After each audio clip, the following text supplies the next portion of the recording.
Welcome to Marvel Vision, a podcast about Marvel, the MCU, and right now the Guardians of the Galaxy Holiday Special. I'm Alex.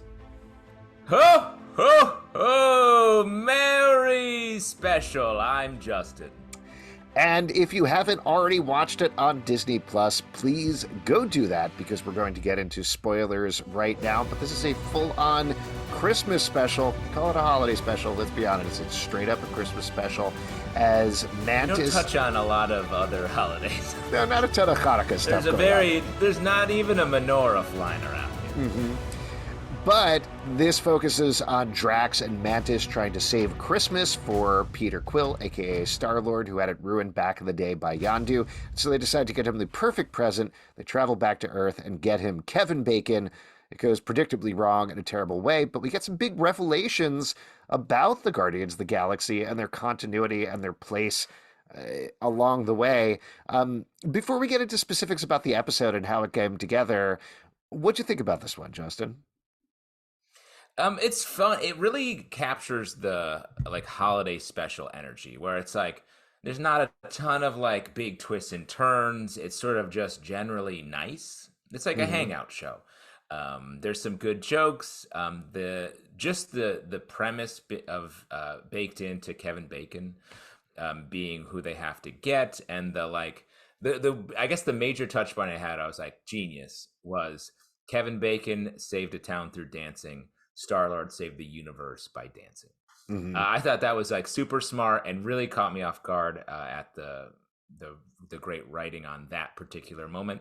But otherwise, it's just very light hanging out fun. You know, I showed it to my kids, and one of their comments was, "Well, that was kind of cheesy," and it occurred to me. I don't know if I mentioned I'm Jewish, right? We don't watch a lot of Christmas specials, so they're not. So they're not actually used to that.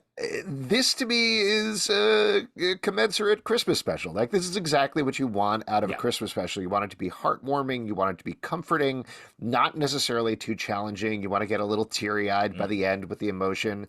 You got some shout-outs with the animation at the beginning and the end that I thought was delightful and very fun, in the style of the classic Star Wars holiday special, much maligned Star Wars holiday special. You got a shout-out to some claymation stuff. But overall, and you've got some songs and guest stars with Kevin Bacon. So I think it hit all the touch points. And in a very similar way to Werewolf by Night, the other special presentation that Marvel Studios has done so far, this feels like the sort of thing where it's like, clearly this is set at a very specific place and time in the Guardians of the Galaxy's continuity. To touch on the thing that I was going to mention earlier, James Gunn apparently conceived this while they were doing Guardians of the Galaxy Volume 2, but then shot it while they were making Guardians of the Galaxy Volume 3, presumably to double up on the budget and the sets and everything like that. But also, obviously, it works very nicely as a bridge there from Thor: Love and Thunder to where they are going to be at the beginning of that movie. But this is a long way of saying Werewolf by Night, I said with that feels like the sort of thing, we could have one of these every Halloween. You could watch this every Halloween if you want. It's good for that. This, you could watch it every holidays if you want. It feels very, no pun intended, very evergreen to me, where you could just watch it every year and still get kind of the same emotions. It's just a fun time. I had a good time watching it. Yeah. I will say, I think the cheesiness that your kids are identifying is something that the shows we watch now don't really do. Even the holiday specials sort of fit into the main type of storytelling that whatever the show is doing. So the fact that this stands out as cheesy is I think a generational thing. We always had cheesy holiday specials growing up, and we need to expose these children to cheesiness. They're not getting enough cheese. Well, things like, this is jumping all the way to the end of the episode, but at the end of the episode, after Kevin Bacon is being taken back to Earth by Kraglin, and Kraglin gives him the little speech you talked about earlier about how Star-Lord looked up to Kevin Bacon, looked at him as the great hero, even saved the universe because of them, and then he calls Kira Sedgwick, or Kira Sedgwick calls him on the phone, and he says, there's somebody who needs to learn a little something about Christmas. And watching that from our modern perspective, I was like, oh, there's going to be a twist here. Something real fucked up's going to happen. And it didn't. Yeah. He performs a song, and it's very sweet. And, The fucked up thing was that he played a Kevin Bacon original song, maybe? I mean, I mhm. did not do any research on this, but that song I was like, this isn't a known Christmas song. Well, particularly, and I know we're jumping all over the Bacon place Brothers here. Orig? There's a bunch of songs throughout the episode. The opening song, the one that I believe the Oh, band is the Old 97s perform, which was co-written by James Gunn, that they performed for Peter Quill. So funny and so good. It has been yeah. stuck in my head since I listened to it. That is perfect. Like that is a perfect Guardians of the Galaxy holiday song. To your point, having Kevin Yeah, Bacon be fun. like, "Yeah, I'm just doing a Christmas song at the end." I was like, "Ah, this is not as good." But I also think that I feel like when they put this together, they started with, all right, what makes a Christmas special? And it's like big guest star, dumb slash interesting songs, and then heartfelt moments throughout. One little lesson learning moment, and they had that on the table, and they just threaded the needle with our characters. Because to jump back to the beginning, I was surprised by they were like, well, we run nowhere now, so we have to do this thing. And I was like, oh, they're really like putting us into the continuity in a way that I didn't expect them to do or really need them to do. I guess that explains why they spend the whole time there. Um, and we should shout out to Pete LePage, who like he used to do this show with us. Yeah, I don't He know. was I don't like know the where he third is. I voice. think he died of happiness after watching the holiday special, something like that, because they had, Yeah, and I'm sure you're about to tee this up, a very special Marvel flip. Marvel flip with snow. They Snow added and comics. snow. There were Yeah. classic Marvel Christmas comics throughout the Marvel flip before they went to a snowy Captain America, among other things. Very sweet, very fun. Yeah. I did. Normally, it drives me up the wall having to talk about the Marvel flip every episode. This was a fun one. It was good. I had a nice Well, we time. didn't because there's less shouting. I have less of a chip on my shoulder. I don't have a chip flip, a flip So, chip, that is. speaking of that, actually, I think that's a nice tee up for something that I'll throw out that I also really enjoyed about the special. Maybe this will be controversial to some people. I really don't think it is. This was better Mm, than Guardians of the Galaxy Volume 2 to me. And the reason is Guardians of the Galaxy Volume 2, the humor is a little crasser and meaner and louder. And particularly, there's like a lot mm, of shouting and calling people idiots in a very sharp way. right. And so I came in ready for more of that. Instead, you have the same sort of thing where, yes, there is shouting. Mantis calls Drax Yeah. an idiot, I think, several times. But the way that Pom Klementieff in particular shouts, there's a level It's a to her gentle. voice. It's a gentle shouting, exactly, and it's much funnier. Like it gets the humor across. Uh, the humor was moderated correctly here, where it wasn't in that movie, and I was very pleasantly surprised. Yeah, I mean, the portions of this that was like the buddy comedy, buddy road movie with Drax and Mantis were really fun, and the soundtrack of her sort of gently shouting and him just laughing maniacally, like through the whole back half of them kidnapping Kevin Bacon, he's just laughing through the entire thing, Hmm. and it's fun. So I hear you. This definitely felt like it was sort of taking care of the crowd a little bit, which I thought was cool. I think it's also we've seen Peter Quill be sort of a bummer for now the last three times we've seen him, Yeah. which is interesting. Sort of. I at this point I'm like, okay, we need to break out of this a little bit, and I like where we end up emotionally with him that we can get to in a minute. But when we started, I was like, geez, Chris Pratt, fresh off the Mario controversy, he's looking rough. There, I was very struck because Chris Pratt has become a controversial figure online for sure. People really, really hating on him and finding him bland and boring. Excuse me. And I'm not going to fight against that necessarily because I've certainly gotten that feeling as well. But what I was really struck by here is his transformation from, to use comedy terms, crazy man back at like Parks and Rec, or even the first Guardians of the Galaxy, where he was the weirdo, where everybody Yeah. was like, "What are you doing, Uh-huh. you weirdo?" And now he is straight up the straight man in this episode. He's the Yeah. one that everybody's reacting He's to. a He's shutting it down. he's Captain America esque Hmm. in the way that everyone is just reacting around him, trying to like be like he's he's square, he's not going to get it. and What do it you is think? Do we fun. need Such a to do we transition. need Chris Pratt as Star-Lord at the very least to get back to being that weirdo he was in the first movie? It sounds like that's kind of what you want. Yeah, and I'm curious for the larger sort of super story of the Marvel universe. Are we going to get him chasing an alternate universe Gamora in Guardians 3, and that be sort of a main storyline as we get into like Secret Wars and all that? Like it feels like he is still so down about that and not able to move past it, that almost has to be the main driver for him. The fact that we've let that character be that way all this time means to me, and I'm sort of surprised by that. That makes the whole story of the MCU sort of pinned on Peter Quill messing up during Thanos, Gamora getting killed, and now him trying to make peace with that. Yeah.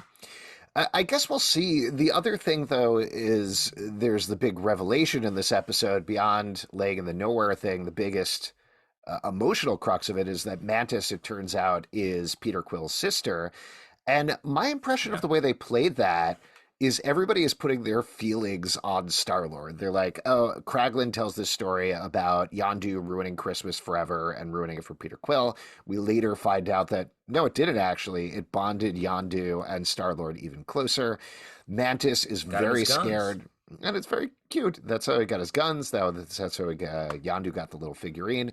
And Mantis is very scared to tell Starlord, "Oh, your dad who killed your mom is also my dad." She thinks that's going to be a terrible thing, but it turns out to be a great thing.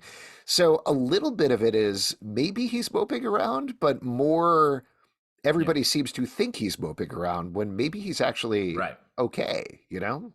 I don't know. I guess Yeah. we'll have to see. Well, no, that's a great point, and it also makes me think like the first movie was all about his feelings, and we were very much riding with him throughout it. And now we've pulled back, and we're just through Avengers Endgame and Infinity War. We were very much like this guy's messing it up. We were looking at him, and we haven't really transitioned back to being in his head. And I imagine that's where we're going to get in Guardians 3. Yeah. I guess we'll have to see about that. A couple of other things that get teed up here. I'm going to look up her name because I always get it wrong, but Maria Bakalova, is that how you pronounce it? Who was in Borat 2. Mhm. She does the voice of Cosmo, the Yeah. Russian cosmonaut dog who we saw escape from the collector's collection in the first movie, I think, and finally shows up here, voiced by her. It's a telekinetic dog, has a relationship with Rocket Raccoon. I thought this was a very fun addition to the team, a great character from the comics, and I like the spin on of it. How'd you feel? Agreed. Like we don't get a ton of time with the non Mantis Drax and Star Lord Guardians, but I really like the Rocket, Cosmo, Hang here. Groot's all grown up, which is fun. They decorate I'm not him totally post sold credit. on yoked Groot. You know, like going from the Uh, skinny tree dude that he was in Infinity War and Endgame to being like jacked.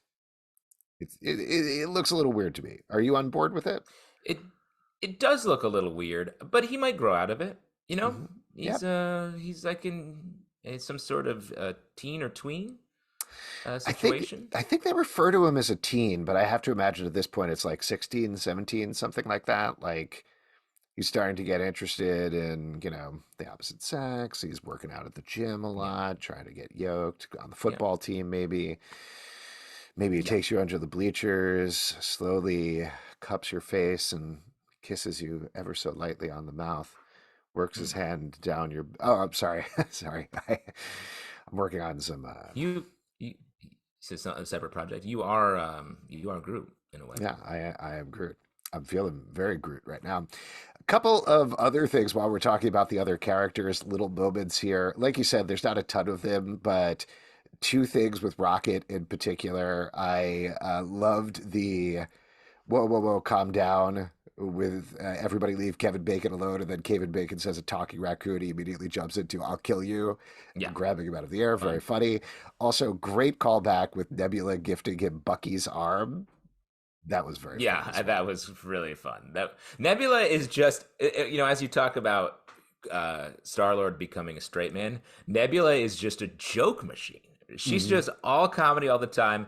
I love how intense she like at the end. She's like, "I guess not all actors are pieces of shit." I was like, "Yo, that line reading is so bracing. It's like a glass of cold water in the face." This is making too much of a connection between things, but when I heard that line, my mind instantly went to the whole flap that's been going on online with Quentin Tarantino's statements about how Marvel Oh yeah, superhero actors aren't the actual stars, it's the characters, which kind of has a point there. Like, not, yeah. it feels very like, why are you Wow, booing way to him? He's wade right. into the debate. I don't know, Yeah, but it was very funny to see people flipping out about that Quentin Tarantino quote and then watching this where there's a whole running joke about what pieces of shit actors are. yeah. That's all. But Uh, yeah, she was great. Agreed. And one And you know other what? thing that I just wanted to throw out before I forget, there's a very quick shot of her very intensely and angrily dancing to the band at the end. Yeah, Very fun as well. yeah. It's great. She's working on all levels. I was just gonna say the whole thing with like online debates like that about like this characters are the stars.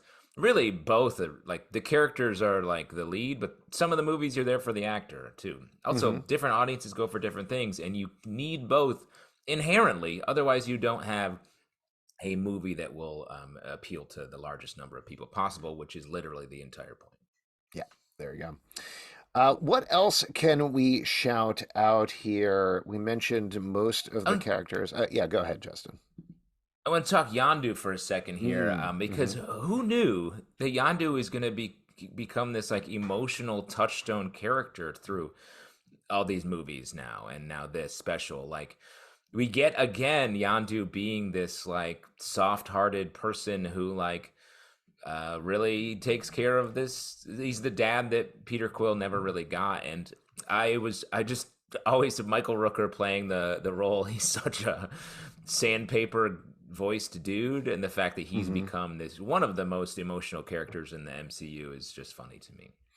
It's great. I love how they played it out. I loved how they played it out through the animation, which is very purposely cheesy. And like I mentioned before, is the shout out to the Star Wars holiday special. It's great to have him back, and it's a great way of bringing him back without necessarily having the actor involved. I know that James Gunn loves working with Michael Rooker. Uh, Before I forget, he also brings in Flula Borg very briefly as a bartender who Yeah, showed up as Javelin, if I remember correctly, in the Suicide Squad. Which brings us to another quick fluid. topic. After Eternals did this, we once again get a reference to I know. I was gonna Batman bring this up. in the Don't like MCU. it. It's very weird. It's very weird. It feels like a flex, especially with James Gunn now working at DC. It's sort of like that makes it even weirder. Now that was probably not a thing that was happening when this line was put in there. So not to be conspiracy theorizing about it, but I just agree with you. Like it's so weird. All the Superman stuff and Eternals, the Batman stuff. It feels like a flex. It feels like they're like, we're not. It's like they're so JV. We can say the name of their characters Mhm. and not even worry about the competition, which is like it's like picking on like your little brother in front of your friends. It's like get out of here with that. I don't need it. And I don't like it. My problem with it, and I think we talked about this with Eternals as well, and I know this is a very specific nerd brain problem, but I start thinking about how do they know about Batman? In the Yeah. MCU, are there Batman comics? Are there Batman movies? Is there a Batman TV show? Does Batman actually exist and work out of Gotham City, which is the MCU? So, like, there's too many questions there beyond the Yeah. fact of like why, let's say, sake of argument, they have the same level of Batman fiction that they do here in our world. Why do they have that? They have actual superheroes. How Well, does that work? and I guess you could say that in the Marvel universe, DC comics are a thing. That's how they know about Batman. Hmm. But Marvel comics probably aren't. So in a way, in the Marvel universe, DC comics are way more successful than Marvel comics, or they're way more successful than they are here on the in our world. So, if anything, they're really damaging the Marvel brand in their own universe. It's just strange. It's something that, like, in a special that otherwise I'm enjoying, it distracts me a little bit, and I don't want to be distracted Yeah. about thinking about things externally from what I'm watching at the current time. Maybe regular viewers have no problem with this because honestly, most people are like, "Oh, Batman, when is he going to join the Avengers?" So they probably don't Yeah. care, but I care. I care Yeah, a lot. that's right. And that's what this podcast is all about. Our petty grievances. And here's another one. We established that the GoBots are a thing in the Marvel universe in this, which Yes. I thought was funny as well. That is one, and this is where like I think you get a comedy line there, right? Like the Batman Yep. reference is fine. The GoBot thing, I The non totally agree joke. with you. It's the same thing. I'm like, wait, they have GoBots and they watch GoBots here, but it's so funny that Yeah. GoBots killed Drax's father. Is that what the Yeah. thing is? And That's then the him implication. beating The up. GoBots are real. Yeah. Yes. That's how you get past this stuff is by making it ludicrously funny. It made me laugh out loud when I heard Yep. that line. The cut to Drax beating the shit out of the GoBot about a minute later, also very funny. That's how you excuse that Yeah. stuff.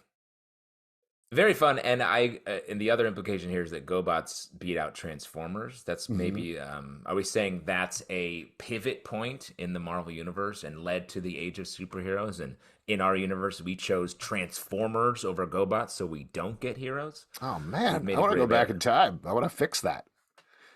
We got to change that. GoBots are GoBot, better anyway. they were. I agree. Absolutely. Yeah.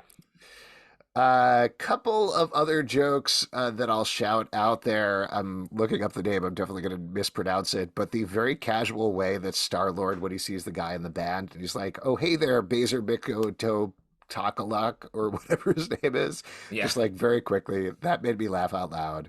The whole setup there. I think that guy, that's Rhett Miller, and I think the Hmm. band is the old 97s. They did a great job just of being Love like them.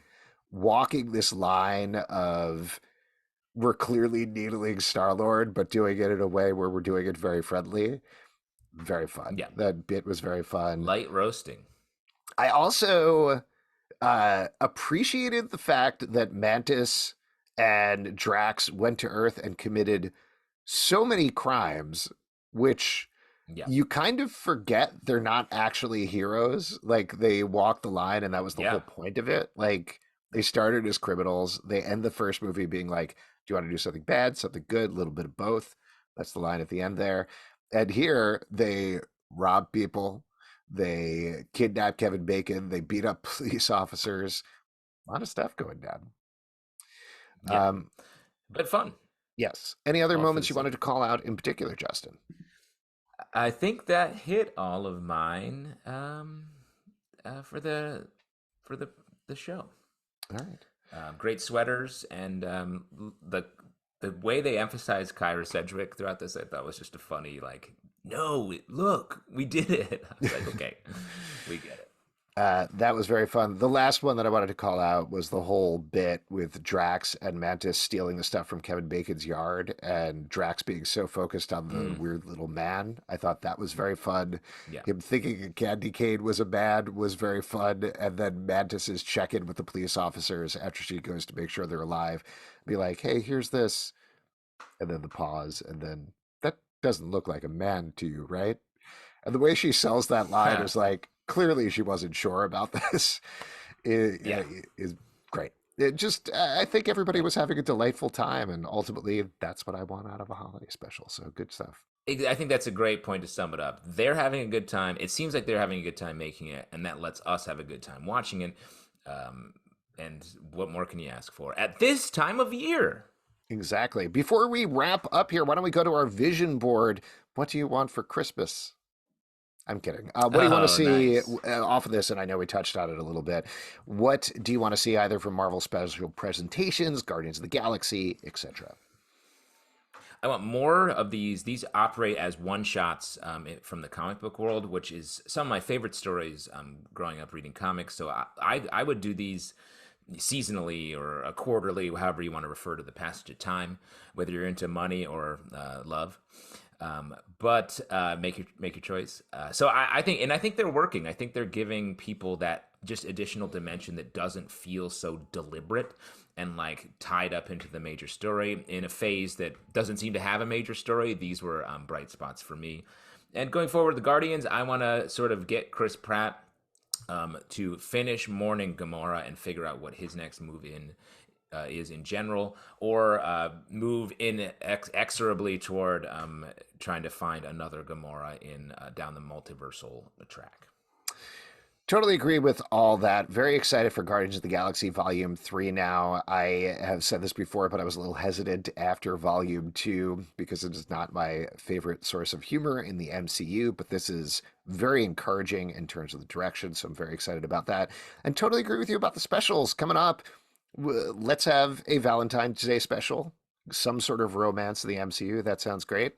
And Yeah. then we got to have a classic summer special, like the old Yeah. Marvel swimsuit specials back in the day. Have everybody have a beach Yeah. adventure or something, you know? Yeah. Punisher, that's a great way to bring back Punisher, John Bernthal, in that classic Yeah. skull In a gun speedo. swimsuit. Yeah. Yes. That's great. Or we could do like a Battle of the Network Stars style summer fight between our favorite soups.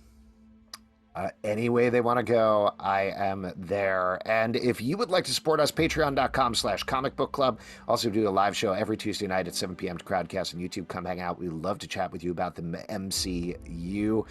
Apple, Spotify, Stitcher, or the app of your choice to subscribe, listen, and follow the podcast at Marvel Vision Pod on Twitter, Instagram, and Facebook. Comicbookclublive.com for this podcast and many more. Until next time, stay marvelous. Stay holiday delicious. Ho! Ho!